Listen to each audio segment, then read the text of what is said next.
There are a handful of things people believe about Social Security that sound completely reasonable. Your neighbor repeats them over the fence. Your brother-in-law swears by them at Thanksgiving. You've probably said one or two of them yourself. And quietly, without anyone meaning a bit of harm, those beliefs cost retirees real money. Sometimes tens of thousands of dollars over a retirement. Not because anyone's lying to you. Because the rules are quiet, they change, and almost nobody sits you down and explains them in plain English. So today, calmly, let's walk through 5 of them. The 5 that cost the most. And exactly what believing the wrong thing can do to your check. Here's the thing that makes Social Security different from almost any other money decision you'll make. Most financial mistakes are one time. You buy the wrong thing, you lose some money, it stings, you move on. Social Security isn't like that.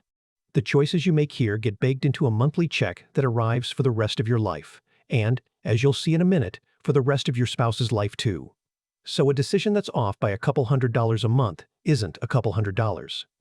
Over a 20 or 25-year retirement, it's tens of thousands. That's why a small myth is never small here. The stakes are quietly enormous. And the good news is, every one of these 5 is fixable once you can see it clearly. So let's see them clearly. The most expensive belief on this whole list is the first one. Take it at 62, grab it while you still can, before Social Security runs out of money. I understand exactly where that fear comes from.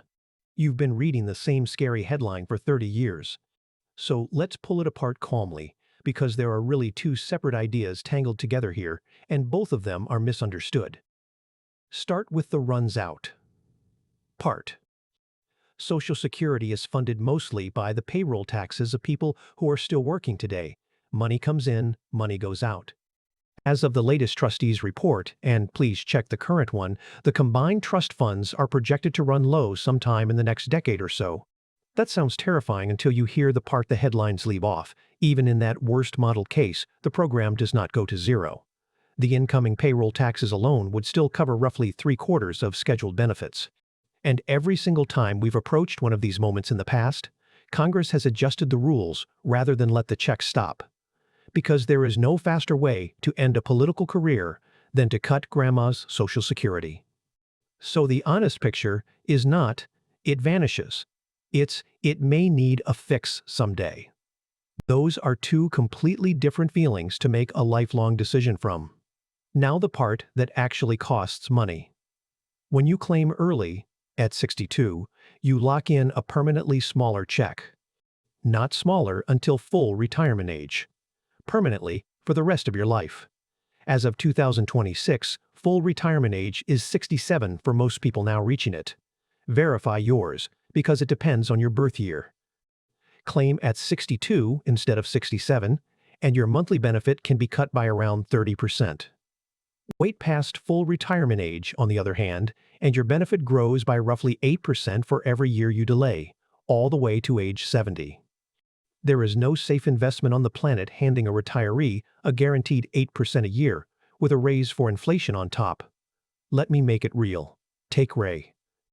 Ray turned 62 last year, healthy, still a little nervous from the headlines, and he was about to file, to lock it in before it's gone. Say his benefit at 62 would be around $1,800 a month. At his full retirement age of 67, that same benefit would be roughly $2,500. And if he could hold out to 70, north of $3,000. That's not a small gap. Over a long retirement, choosing 62 out of fear instead of need can leave well over $100,000 on the table. And it quietly shrinks the survivor benefit his wife would one day inherit, which we'll get to. Now, to be fair, claiming at 62 is exactly right for some people. If your health is poor, or you simply need the income to live, taking it early can be the correct, sensible move. The point isn't never claim early. The point is to make that choice on purpose from your real situation, not out of a panic that the whole program is about to evaporate. Because it isn't. Here's the second myth, and it freezes people in 2 different ways. Some stop working when they didn't need to, and others refuse to claim because they're sure the government will just claw it all back. It sounds like this. If I take Social Security and keep my job, they'll take the benefits away, so what's the point? There's a small kernel of truth that got twisted into a myth, and it's called the earnings test. The key thing almost nobody tells you, it only applies in one narrow window. If you claim before your full retirement age and you're still working. That's it. In that window, as of 2025, verify the current number. If you earn above a certain limit, Social Security temporarily withholds $1 of benefit for every $2 you earn over that limit. Now watch what happens with real numbers, because the word temporarily is doing all the work. Say the limit is around $23,000 a year and you're working part-time and earn $10,000 over it. Social Security holds back about $5,000 of your benefit that year. And here's the line. The myth completely erases that money is held back, not taken away. Once you reach full retirement age, Social Security recalculates your benefit and gives that withheld money back to you as a permanently higher monthly check for the rest of your life. You didn't lose it. You parked it. And it gets better from there. The year you actually reach full retirement age, that earnings limit jumps way up and the withholding eases to $1 for every 3. And the moment you're past full retirement age, the earnings test disappears completely. You can earn $100,000 a year and your Social Security isn't touched by a penny. On top of all that, Social Security calculates your benefit from your highest 35 years of earnings. So if you're 64 and having some of the best earning years of your life, those years can knock out some weak year from your 20s and raise your benefit permanently. So the myth costs people two ways at once. Some turn down good work or cut their hours to dodge a penalty. That was only ever a temporary hold. And others won't claim it all because they think working cancels it out. Just know which window you're in. Before full retirement age and working a lot? The earnings test is in play, but it's a delay, not a loss. At or past full retirement age? Earn whatever you like. That's the whole game. Myth 3 is the one that ambushes people in April. Social Security is my money. I paid into it my whole working life, so it can't be taxed. For a lot of retirees, that is simply not true. And if you watched our last episode on Medicare surcharges, this is going to ring a very loud bell. Depending on your total income, up to 85% of your Social Security benefit can be subject to federal income tax. Let me say that carefully, because people mishear it and panic. Up to 85% of the benefit can be taxable. It does not mean you lose 85% of your check. Here's how it actually works. The IRS adds up what it calls your combined income, your other income, plus any tax-exempt interest, plus half of your Social Security, and compares it to a set of thresholds. Below the first one, none of your benefit is taxed. Above them, first up to half, then up to 85% of the benefit becomes taxable. And now the quiet part, the part that makes this a slow trap instead of a one-time event. Those thresholds were written into the law decades ago, and, unlike almost everything else in the tax code, they were never adjusted for inflation. They've barely moved. So every single year, as normal cost of living raises lift everyone's income a little, more and more middle-income retirees cross those lines for the first time. People who weren't taxed on their benefits 5 years ago are getting taxed on them now, having done nothing different. Verify the current thresholds, but understand, the structure itself is designed to pull more people in over time. And here's the connection I really want you to carry out of this episode. That same combined income number that decides how much of your Social Security gets taxed is a close cousin of the MAGI number that drives your Medicare IRMAA surcharge, the one we spent all of last episode on. Which means a single big income year, a Roth conversion, the sale of a home, one large withdrawal from an IRA can quietly do 3 things at the same time: spike your income taxes, drag more of your Social Security into the taxable column, and 2 years later, raise your Medicare premium. The myth that it isn't taxed is exactly what turns that triple hit into a nasty surprise, instead of something you could have spread out and planned around. Myth 4 leaves more money sitting untouched on the table than almost any other, and it lands hardest on couples and on widows and widowers. It sounds harmless. I'll just take my own benefit.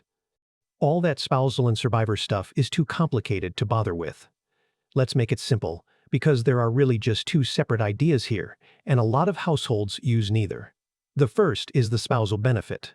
If you're married, you can receive up to half of your spouse's full retirement age benefit, if half of theirs is more than your own. So picture a husband and wife, call them Carol and Pete. Pete was the higher earner. His full benefit is around $2,800 a month. Carol stayed home for years raising kids, so her own benefit would only be about $800. The myth says Carol just takes her $800. The rule says Carol may be entitled to up to half of Pete's, around $1,400, on his record instead. For Carol, that's not a rounding error, that's nearly double every month for the rest of her life. And many, many people in Carol's shoes never check and quietly take the smaller amount for 20 years. The second idea is the survivor benefit, and this is the one I most want you to hear, because it arrives at the worst possible moment. When one spouse passes away, the survivor does not keep both Social Security checks, they keep the larger of the two. So if Pete passes first, Carol doesn't keep her benefit plus his. She steps up from her own smaller check to Pete's larger one, and his check ends. One check, the bigger one, continues. Sit with what that means, because it flips the whole claiming decision around. For a lot of couples, the higher earner's claiming choice isn't really about the higher earner at all, it's about protecting whoever lives longer. If Pete claims early at 62 and locks in a reduced benefit, he doesn't just shrink his own check, he shrinks the survivor benefit. Carol may have to live on alone for 10 or 15 years after he's gone. If instead the higher earner can afford to wait and let that benefit grow, he's effectively buying his spouse a larger, inflation-protected paycheck for the rest of her life. That is one of the most powerful and most overlooked moves in all of Social Security. I'm not going to hand you a single formula, because the right answer truly depends on both your ages, your health, and the rest of your money. But please, if you're married or you've been widowed, do not let "it's too complicated" be the reason this goes unchecked. One honest conversation with someone who knows these rules can be worth more than years of clipping coupons. The last myth keeps people frozen in regret, and it isn't even true. I already claimed. The decision's locked. Nothing I can do about it now. There are actually two correction windows built right into the rules, and almost nobody knows about either. The first is a genuine do-over. If you claimed and then realized, fairly quickly, that it was the wrong call, you have 12 months from when your benefits started to formally withdraw your application. The paperwork is Form SSA 521. You pay back the benefits you've received, and you reset completely, as if you never filed, with your benefit free to keep growing. You can only do this once in your lifetime, and yes, you do have to repay what you got. But for someone who claimed at 62 in a panic, and then a few months later landed a good part-time job they love, it's a real escape hatch. The second window opens at full retirement age, and it's even more useful because there's nothing to pay back. Even if you claimed early, once you reach full retirement age, you can choose to suspend your benefit. While it's suspended, you earn those same delayed retirement credits, roughly 8% a year, quietly rebuilding your eventual check right up until you switch it back on, no later than age 70. So remember Ray, who grabbed it at 62 out of that before it runs out, fear. Ray is not actually stuck with that smaller check forever. At his full retirement age, he gets a second decision. He can suspend, let it grow, and turn it back on later, larger. So the cruelest thing about this myth is how quietly it costs you. It stops people from even asking the question, so ask it. There may be a lever sitting right there that you never knew you could pull. So here are the 5 in one breath. 1. Claiming at 62 to beat a collapse, the numbers don't support locks in a permanently smaller check. Waiting grows at about 8% a year to 70 and protects your survivor. 2. The earnings test only applies before full retirement age, and the money is withheld, not lost. After full retirement age, earn anything you want. 3. Up to 85% of your benefit can be taxable, on thresholds that barely move, all tangled up with the same income that raises your Medicare premium. 4. A spouse can claim up to half the higher earner's benefit, and a survivor keeps the larger of the two checks. So the higher earner's timing protects whoever lives longer. And 5. Claiming isn't necessarily permanent. There's a 12-month do-over and a suspend option at full retirement age. 5 quiet rules. None of them a secret. All of them worth real money. Here's what I'd leave you with. Social Security is the one piece of retirement almost everybody has, and it's the one with the most myths grown up around it, precisely because the rules are quiet and nobody explains them. But now you've seen the 5 that cost the most. You don't have to become an expert. You just have to stop deciding from the myth and start deciding from the rule. Ideally, with someone who can look at your whole picture, your spouse, and your health all at once. If this helped, send it to one person who's near this decision. Especially a couple weighing when the higher earner should claim, or someone who just lost a spouse and is facing all of this for the very first time. This is so much easier to hear before the decision than after it. In the next video, we'll stay right here and talk about the required withdrawals that catch retirees off guard once they hit their 70s, what they are, when they start, and how to keep them from quietly pushing up your taxes and your Medicare premium. I'm Daniel Brooks. This is Money Desk, where we make your money easy to explain. Take care of yourself, and I'll see you in the next one.